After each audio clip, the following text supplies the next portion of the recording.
Hello दोस्तों, आज के वीडियो में ये जो एम्पलीफायर बोर्ड है इसको इस्तेमाल करेंगे। ये एम्पलीफायर बोर्ड कोई आम बोर्ड नहीं है, ये I2S प्रोटोकॉल में चलने वाला एम्पलीफायर बोर्ड है। मतलब डिजिटली सिग्नल को लेता है एंड इसको आप कंट्रोल कर सकते हो डिजिटली MCU की मदद से। तो आज देखेंगे कि ये बोर्ड कैसे काम करता है एंड हर एक कुछ इसके बारे में जानने का कोशिश करेंगे। इसके मदद से स्पीकर को कैसे काम में ले सकते हैं, इसका कोड क्या होगा, SD कार्ड के जरिए सॉन्ग कैसे प्ले कर सकते हैं, हर एक कुछ जानने का कोशिश करेंगे दोस्तों। तो चलिए वीडियो को शुरू करते हैं। तो दोस्तों अब बात कर लेते हैं ये मॉड्यूल एक्चुअली MCU के साथ कनेक्ट कैसे होगा। दोस्तों ये मॉड्यूल MCU के साथ कनेक्ट होने के लिए I2S प्रोटोकॉल यूज करता है। I2S प्रोटोकॉल साउंड के लिए इस्तेमाल होता है, ये I2C प्रोटोकॉल नहीं है। I2C प्रोटोकॉल तो दोस्तों दो MCU के बीच में डेटा ट्रांसफर के लिए इस्तेमाल होता है, मगर ये I2S है जिसका फुल फॉर्म आप देख सकते हो। I2S प्रोटोकॉल इस्तेमाल होता है कोई भी मॉड्यूल के साथ साउंड को ट्रांसफर करने के लिए। I2S इनपुट आउटपुट दोनों ही हो सकता है। जैसे ये जो मॉड्यूल है ये अगर MCU के साथ कनेक्टेड है तो ये I2S प्रोटोकॉल से डेटा लेगा। कुछ माइक्रोफोन्स भी आता है जो कि आजकल डिजिटल मतलब I2S प्रोटोकॉल को यूज करके डेटा देता है। जैसे यहाँ पर आप पिन दे सकते हो 1 2 3 ओके। ये जो 3 पिन का इस्तेमाल करके I2S प्रोटोकॉल में काम करता है। अब देख सकते हो एक ही स्पीकर में आउटपुट देता है, मगर I2S प्रोटोकॉल ऐसा होता है कि 3 पिन होता है, एक डेटा का पिन, एक क्लॉक का पिन और एक लेफ्ट राइट कंट्रोल का पिन। जैसे यहाँ पर आप देख सकते हो WS पिन आप बोल सकते हो जो कि लेफ्ट राइट प्रोटोकॉल होता है, वो वर्ड सिलेक्ट होता है। एक डेटा का पिन होता है, एक क्लॉक का पिन, मतलब एक क्लॉक से तो क्लॉक सिग्नल जाता है, एक डेटा पिन से डेटा सिग्नल जाता है। और ये पिन का काम है लेफ्ट चैनल में इनपुट जाएगा या फिर राइट चैनल में इनपुट जाएगा, ये सिलेक्ट करता है। क्योंकि दोस्तों स्पीकर दो तरीके से कनेक्ट होता है, एक मोनो से कनेक्ट होता है, जैसे एक ही आउटपुट से स्पीकर कनेक्ट होता है, या फिर स्टीरियो में 2 आउटपुट चाहिए होता है। इसीलिए ये जो I2S प्रोटोकॉल है इसमें लेफ्ट राइट 2 सिग्नल ही जा सकता है, डिजिटल सिग्नल को ले जाता है। जैसे आप जानते होंगे कि पिन नंबर 26 एंड 25 में ADC से भी आउटपुट लिया जा सकता है, मगर ये 8 बिट का होता है तो ये ज़्यादा काम का नहीं है। एंड ये एम्पलीफायर 16 बिट का है तो ये ज़्यादा अच्छे से ऑडियो को आउटपुट में दे सकता है एंड इसीलिए इसका I2S प्रोटोकॉल को इस्तेमाल करके आउटपुट लिया जाता है। वैसे दोस्तों I2S प्रोटोकॉल बहुत सारा MCU में मिलता है। Arduino Nano में ये नहीं मिलता। Arduino Nano में तो I2C मिलता है। ESP32 हो गया या फिर ESP8266 या फिर PiPico हो गया, इस सब में I2S मिलता है। तो दोस्तों ये तो हो गया ये दोनों कनेक्ट कैसे होगा। अब बात करते एक्चुअली ऑडियो प्ले कैसे होगा। ऑडियो को प्ले करने के लिए मेमोरी कार्ड में पहले ऑडियो होना चाहिए।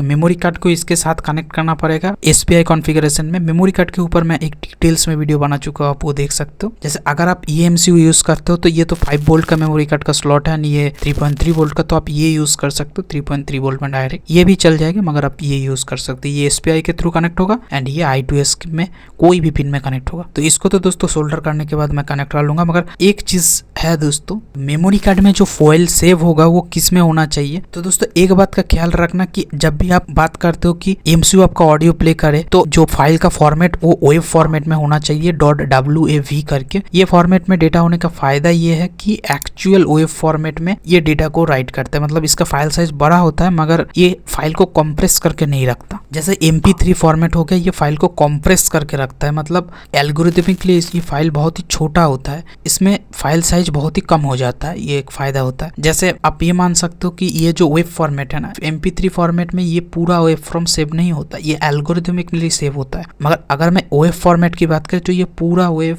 सेव होता है। तो MCU को एक्चुअली कोई भी प्रोसेसिंग नहीं करना पड़ता डेटा को ट्रांसफर करने के लिए, बस रीड करता है एंड आउटपुट में दे देता है। वैसे MP3 भी इसमें रन किया जा सकता है, मगर उसमें प्रोसेसिंग पावर ज्यादा चाहिए होगा। आप कोशिश करना वेब फॉर्मेट में ले आने का। वेब फॉर्मेट में फाइल साइज बहुत ज्यादा होता है। ये सब कम करने के लिए हम लोग जो लाइब्रेरी का इस्तेमाल करेंगे वो लाइब्रेरी का नाम है दोस्तों ESP8266 ऑडियो करके, गिटहब में आपको मिल जाएगा या फिर Arduino लाइब्रेरी मैनेजर में भी मिल जाएगा। वर्जन 2.0 को हम लोग यूज करने वाले हैं एंड ये हर एक में काम करेगा। ये दोस्तों PiPico हो जाए या फिर ये ESP32 हो जाए या फिर ESP8266 जो नाम में ही है।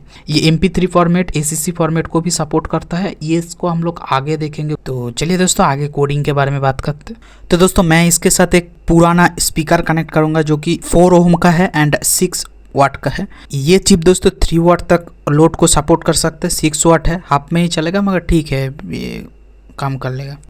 यहाँ पर मैं दोस्तों MCU के साथ एक SD कार्ड कनेक्ट किया क्योंकि म्यूजिक इसमें ही होगा। ये 8 GB का एक कार्ड है जो कि इसके साथ कनेक्टेड है। ये SPI बस के थ्रू कनेक्टेड है दोस्तों, जहाँ पर ग्राउंड एंड 3.3 वोल्ट में तो ये 3.3 वोल्ट एंड ग्राउंड जाएगा। जहाँ पर दोस्तों मॉसी कनेक्टेड होगा 23 नंबर पिन में, मीसो कनेक्टेड होगा 19 एंड 18 में कनेक्ट होगा CL के मतलब clock pin, and CS connect कोई भी पिन में हो सकता है, एंड जनरली डिफॉल्ट 5 में होता है। एंड इसका जो I2S पिन है जहाँ पर यहाँ पर BCL के मतलब क्लॉक जो पिन है ये 25 में कनेक्ट होगा एंड 26 में कनेक्ट होगा। LRC ये पिन एंड डेटा का पिन कनेक्ट होगा 27 नंबर पिन में। एंड ये तो हो गया ऐसा। एंड गेन जो पिन है इसको जनरली ग्राउंड के साथ देना पड़ता है। ये गेन कंट्रोल के लिए हम लोग आगे बात करते हैं। ये गेन इंटरेस्टिंग है। गेन ये होता है कि म्यूजिक का वॉल्यूम कितना होगा। एंड SD ये शट डाउन पिन होता है। ये ग्राउंड से एक्टिव होता है मतलब ग्राउंड में ये शट डाउन होकर रहेगा एंड पॉजिटिव में ये चलेगा, तो इसको जनरली पॉजिटिव के साथ कनेक्ट होना पड़ता है। एंड ये ग्राउंड एंड ये V इन में 2.5 वोल्ट से 5.5 वोल्ट तक ये काम कर सकता है। मैं यहाँ पर 5.5 वोल्ट दिया। एंड दोस्तों एक बात, इस कार्ड में जो फाइल सिस्टम है मैंने 2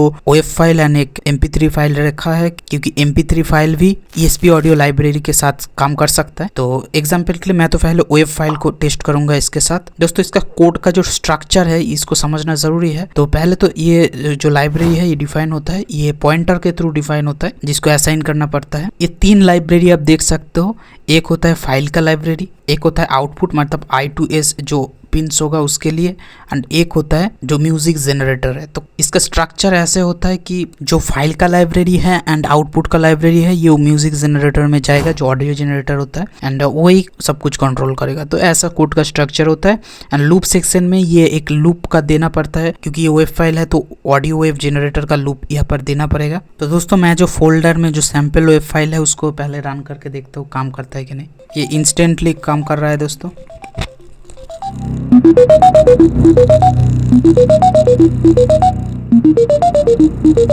ये 1 मिनट का ऑडियो है दोस्तों, तो 1 मिनट तक रन करेंगे उसके बाद ऑफ हो जाएगा। एंड यहाँ पर जो शट डाउन पिन है इसको अगर पॉजिटिव से ग्राउंड करता हूँ तो देख सकते हो ऑफ हो जा रहा है, एंड अगर पॉजिटिव में देता हूँ तो ऑन होगा।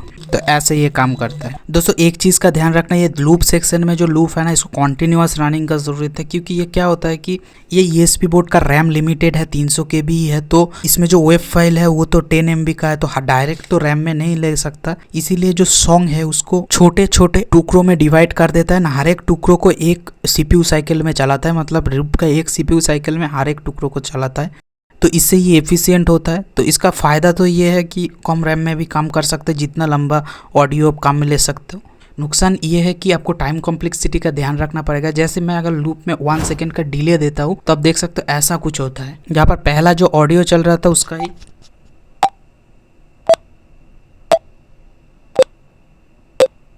छोटा छोटा टुकड़ा करके बाज रहा है, आप देख सकते हो। तो आपको क्या टाइम कॉम्प्लेक्सिटी का ध्यान रखना पड़ेगा। एंड दोस्तों ये MP3 भी प्ले कर सकते हैं, बस आपको ऑडियो जनरेटर OF के बदले में ऑडियो जनरेटर MP3 यूज़ करना पड़ेगा। जहाँ पर जैसे मैं यहाँ पर अगर MP3 को प्ले करूँ तो आप देख सकते हो ये MP3 साउंड हो रहा है।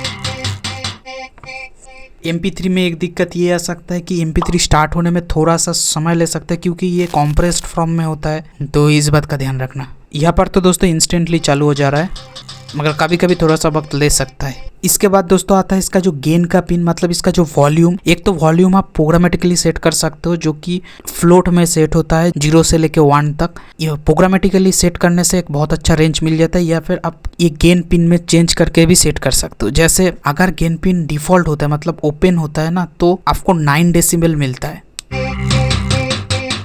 जैसे आप देख सकते हो यहाँ पर थोड़ा सा साउंड कम है। अगर गेन पिन को मैं ग्राउंड के साथ कनेक्ट कर देता हूँ तो थोड़ा सा बढ़ जाता है, 12 डेसिबल मिलता है। अगर गेन पिन को मैं पॉजिटिव के साथ कनेक्ट करता हूँ तो ये साउंड बहुत ज़्यादा कम हो जाता है, 6 dB हो जाता है।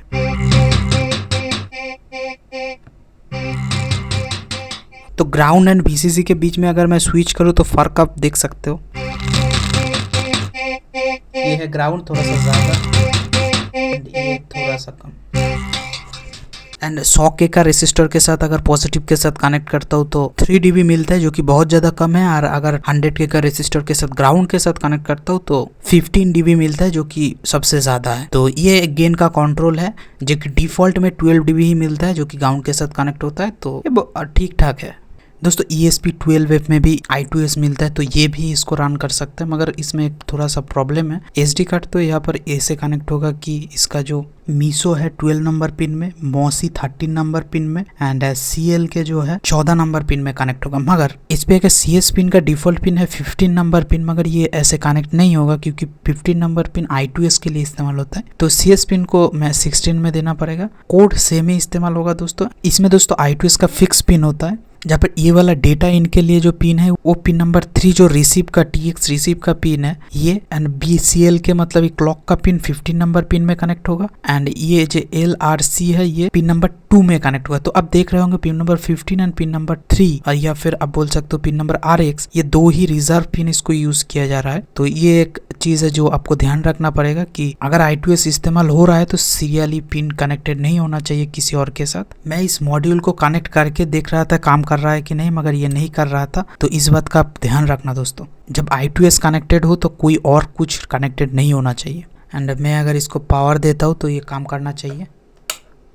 तो हाँ दोस्तों ये काम कर रहा है। वेब फॉर्मेट में अभी प्ले कर रहा हूँ तो ये काम कर रहा है।